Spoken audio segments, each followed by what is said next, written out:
Hello po, good day, magandang tanghali po sa oras na ito mga kaibigan. Nais ko pong mag-encourage ng salita po ng Panginoon. Sabi po ng banal na kasulatan is Titus chapter 3 verse 5. The Bible says, ang sabi po ng banal na kasulatan, not by works of righteousness which we have done, but according to His mercy He saved us by the washing of regeneration and renewing of the Holy Ghost.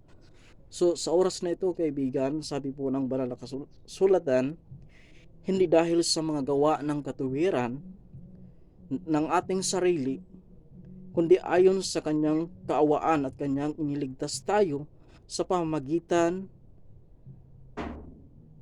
ng muling paghuhugas ng banal na Espiritu ng Espiritu Santo. So sa oras na ito kaibigan, not of righteousness which we have done, but according to His mercy, He saved us.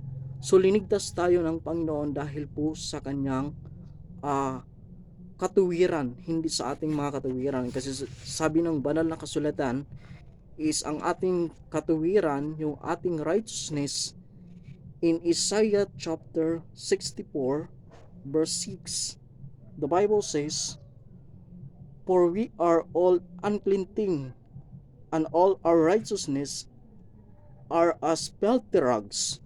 So ang ating katuwiran ay kagaya ng isang dumi, isang basahan or marumi sa harapan ng Panginoon. Yung ating katuwiran, yung ating ginagawa. Kaya need natin yung righteousness ng Panginoong, yung ating kailangan. Righteousness na nanggagaling sa Panginoon. So kailangan po natin si Jesus. Sa ating text nga nabasa, not by works of righteousness which we have done, but according to His mercy He saved us by the washing of regeneration. Pagbabago, means pagbabago, renewing of the Holy Ghost. So yon, ang banal na kasulatan ay yung katuwiran natin parang basahan lang, marumi sa harapan ng Panginoon. Pero yung righteousness na ibinibigay ng Panginoon sa atin ay magiging malinis lang po tayo kung tinatanggap po natin ang Panginoong Jesus sa ating puso.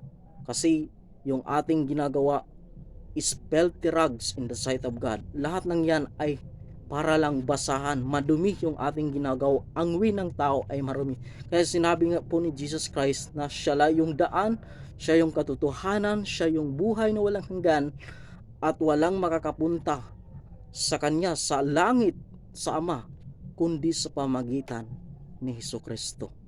So only God can save us.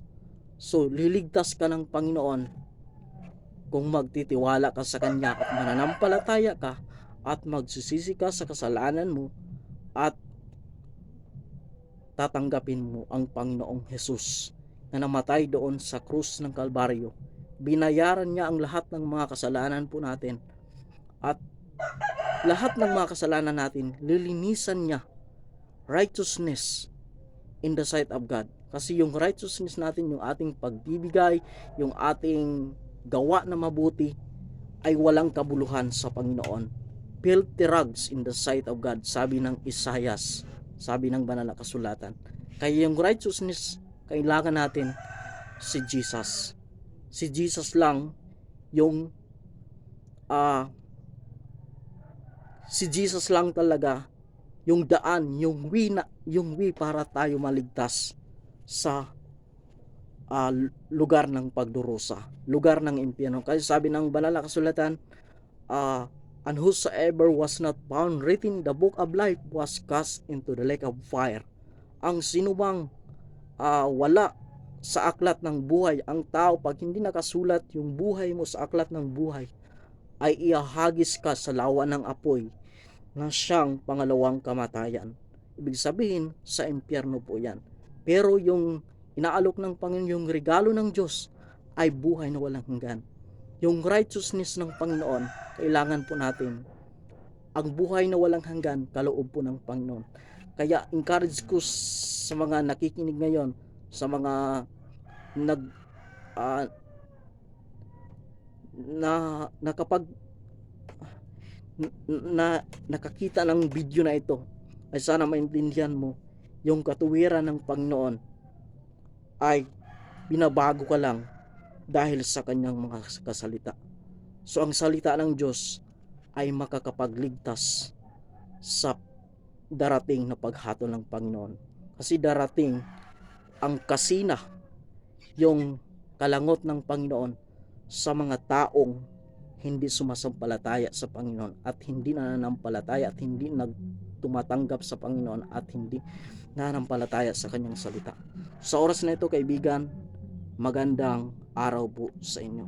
At maraming salamat sa oras na ito. God bless po sa ating lahat.